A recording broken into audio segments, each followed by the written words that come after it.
Everybody, this is Dr. Kendra from Married to Medicine Los Angeles, and you are watching the brand new Sister to Sister 2.0. It's your girl, Real Rose, and I'm here with Sister to Sister 2.0 for another edition as we are speaking with none other than Dr. Kendra Segura, and Married to Medicine reality show, also author of The Chronicles of Women in White Coats, and she's also in Southern California, Dr. Kendra Segura. How are you, hon? Hi, thank you for having me on. I'm excited to be here.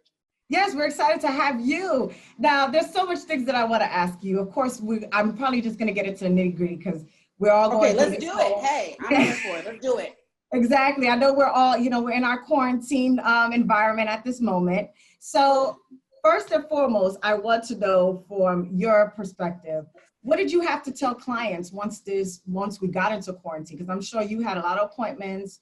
I'm not sure if you had any surgeries or any deliveries you had to go through or any situations. How did you tell your clients and how did they react to it? How was their response? Well, right now in the office, I'm telling patients that we're only seeing people in the office that physically, if they have a need that can't be fixed over the phone. So right now we're doing our best to switch to telemedicine, which involves video or phone calls. And as far as in the hospital, I'm only doing essential surgery. So basically kind of like the ER, like if a woman has an ectopic pregnancy and it ruptures and she has to go to the OR right then and there, that's the only thing we're doing. Elective surgeries, unfortunately are on hold, but slowly we're opening up to do our scheduled surgeries again. So it's been stressful on all fronts, especially dealing with my pregnant patients. You're already anxious enough because just by being pregnant alone, and now the fact that, for prenatal visits, it's only the patient herself that can be in the office. So her partner can't come in, and in the hospital, it's the same way. So, if a mother is laboring, if a patient is in labor and they're COVID negative, then they can have one support person in the room.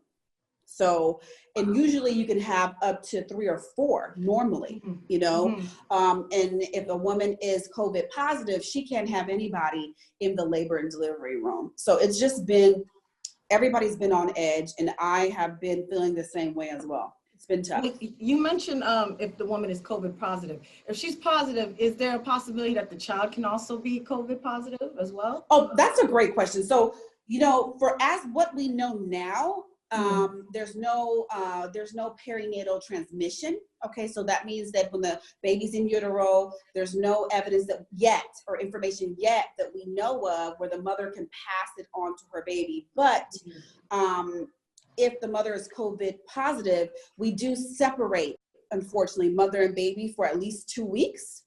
And the mother can pump, Those who want to breastfeed will continue to pump just to decrease the risk of getting transmitting the virus to the baby, because usually that's done after the baby is born when the mother is breastfeeding the child. But good news is so far it's not found the virus is not found in amniotic fluid or breast milk. So that's good news. Okay, so now you call yourself you've been called the Miss OBGYN next door.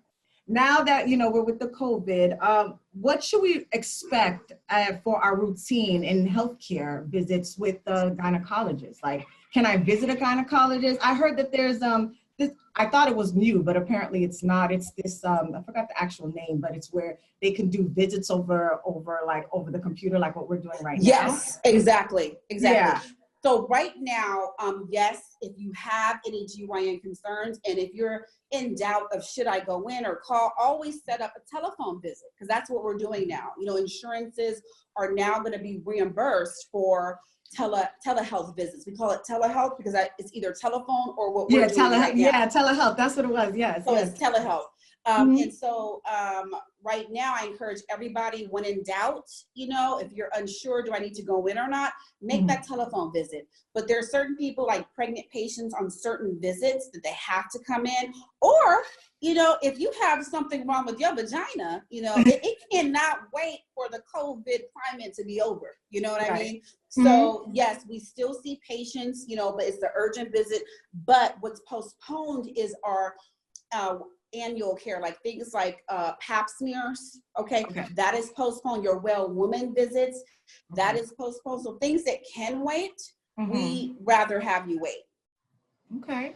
Also, so what is the latest trends? I mean, I know right now on social media, there's this whole like don't rush challenge. And then there's also like people outside clapping for doctors, people helping and stuff like that.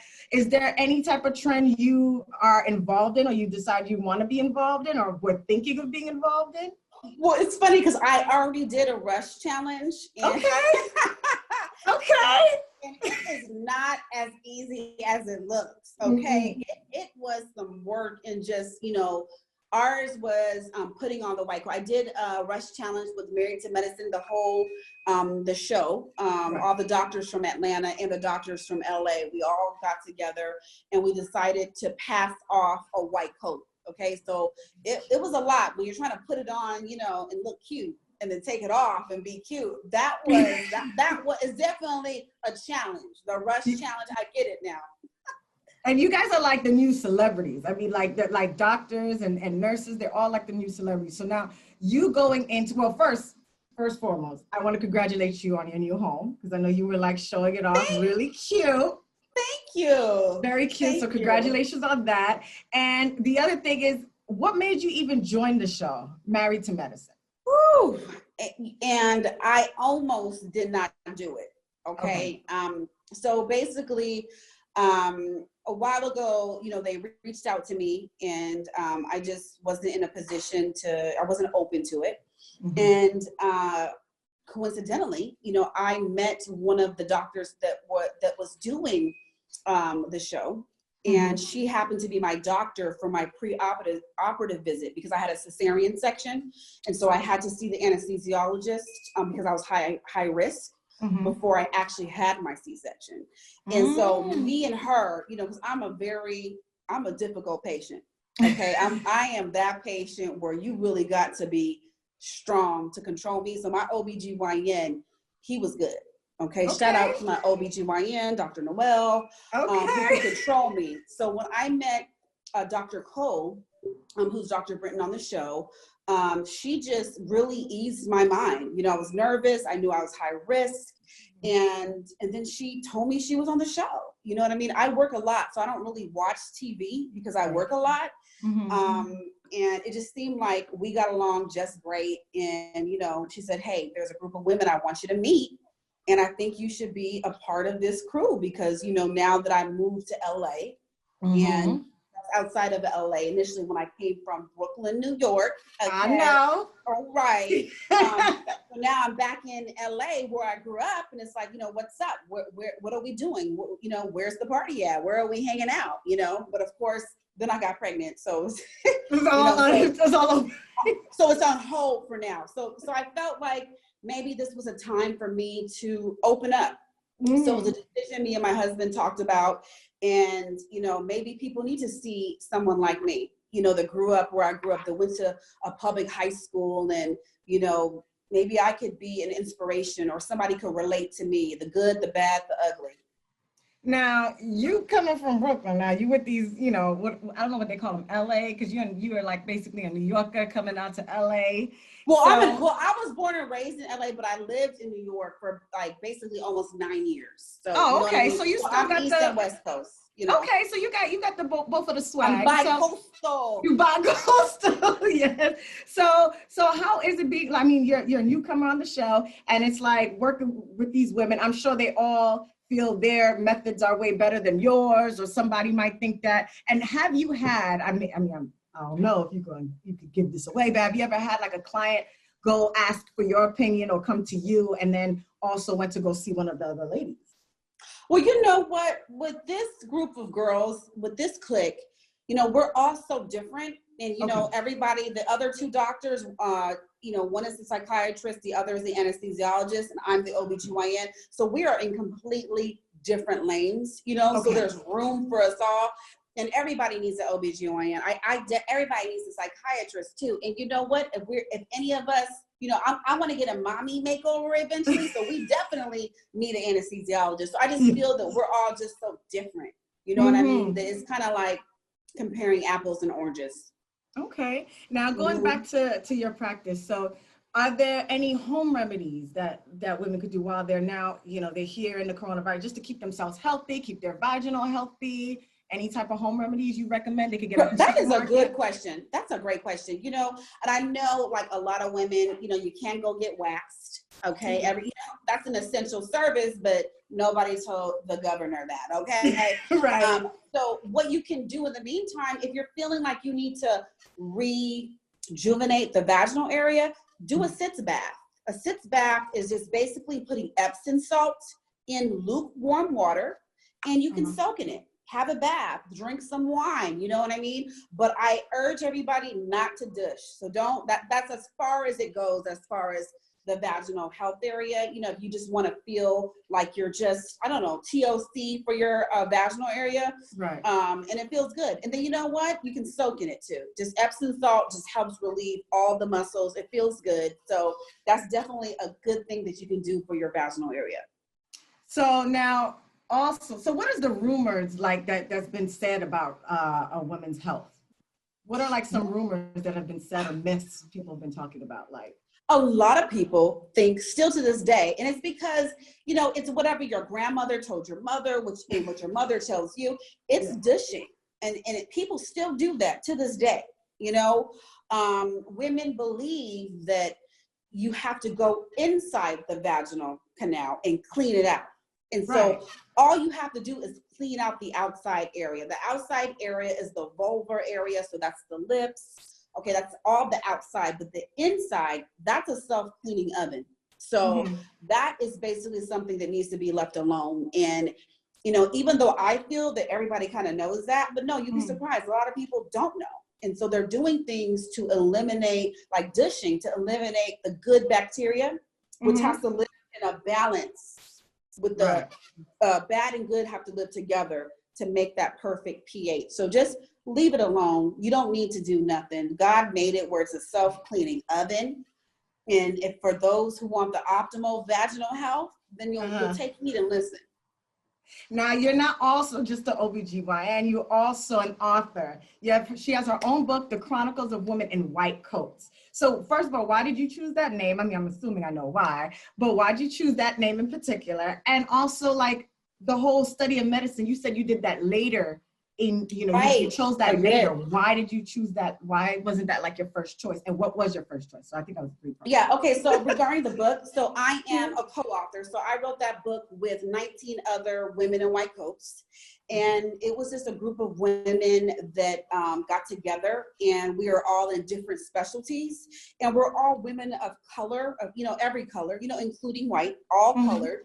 And we're all in different specialty, different ages. And so we all just kind of told our story. And it Mm-hmm. was kind of like a look behind the white coat, because I didn't have any mentors. I didn't know any doctors when I was growing up. I didn't Mm-hmm. see it. There's nobody in my family that's in the medical field. And so we figured, let's put this together. And if anybody is interested in even going into the medical field, or just want to hear, stories filled with triumph, failures, Mm-hmm. and real life stuff, then you have 20 different women's stories that you can really like relate to. So I am always that person that I want to give back to my community, and I love mentoring young girls. And so this was my way of kind of like giving back to all Right. those people that I can't talk to, because I can't talk to everybody. So Right. and my career choice, yes, I didn't know what I wanted to do. I wanted to be a professional tennis player. So that was Ah, like my whole life. Okay. do you play tennis now? I'm starting to I get mean, back into it before. now. And then COVID, they done took down the nets on the tennis court and locked it up. Okay. They did the same thing. Well, we don't have tennis courts by me, but they have basketball courts. And I remember when they took off the They whole hoop, I was like, y'all didn't have to be that bad. They took it all off. Right, Yes. right. And I'm thinking tennis, you're like more than 6 feet away, that social distancing, but I get it, because people start congregating and just going to parks. But yeah, so my first love was tennis. And it was hard. When you love something, when you're passionate, when it's that good love, it's hard to Mm-hmm. replace that with anything else. So it took me, I did a lot of different things in my life. It took me a long time to get to something else that can kind of match that love and that passion that I have for tennis. And through a lot of twists and turns and a lot of prayer, I finally found something that kind of gave me, purpose, which is medicine. And then of course, women's health.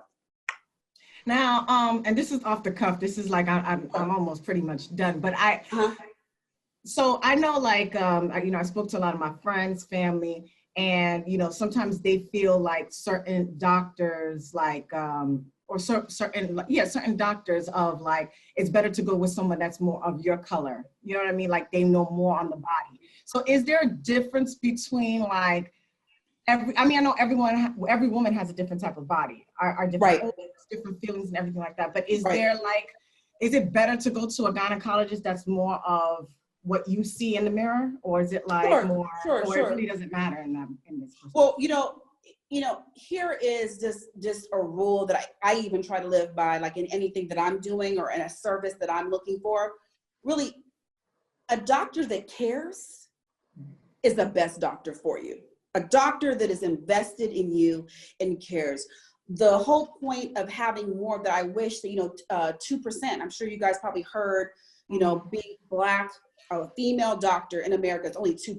So I'm honored to be a part of the 2%, but darn, I want that to be, the next 10 years. That's why I want to, I'm developing a mentorship program, and because I want that to be, the next time I come on here, I'm going to be like, it's 7%, it's 10% now. Yes. 2% is not enough. It's not enough. But the reason why it's important that representation matters is because it's communication. In order for me to take good care of you, you have to communicate well to me and I to you.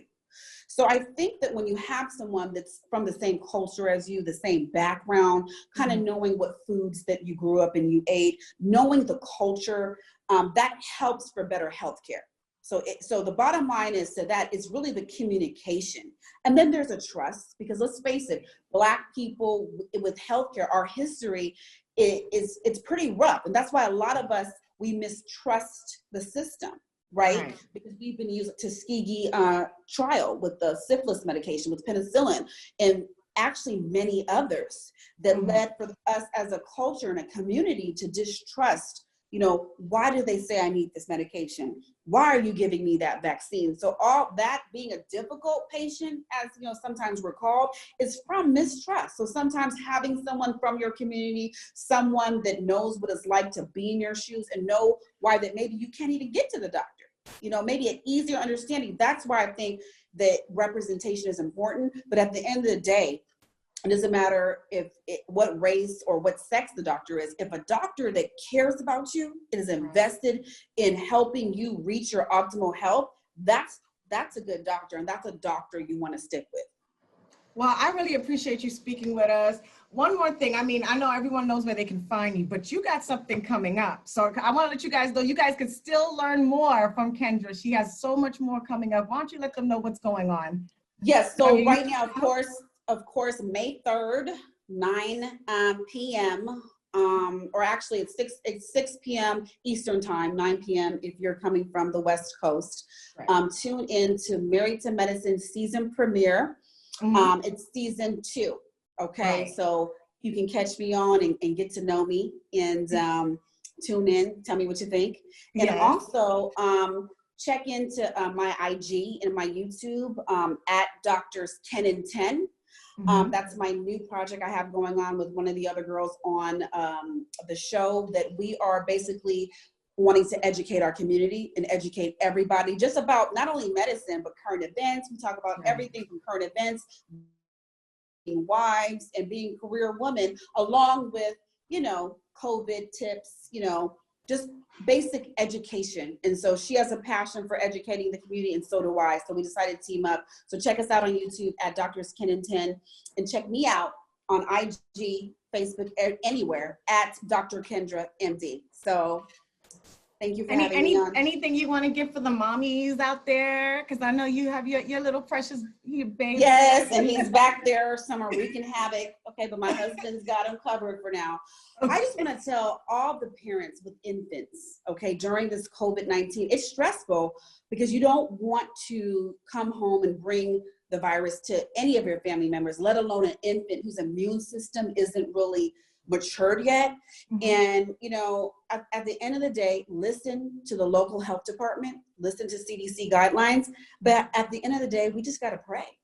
We just got I was so into this conversation. I'm so sorry. But thank you so much for speaking with us. Again, you guys could definitely take a look at Kendra Segura, Dr.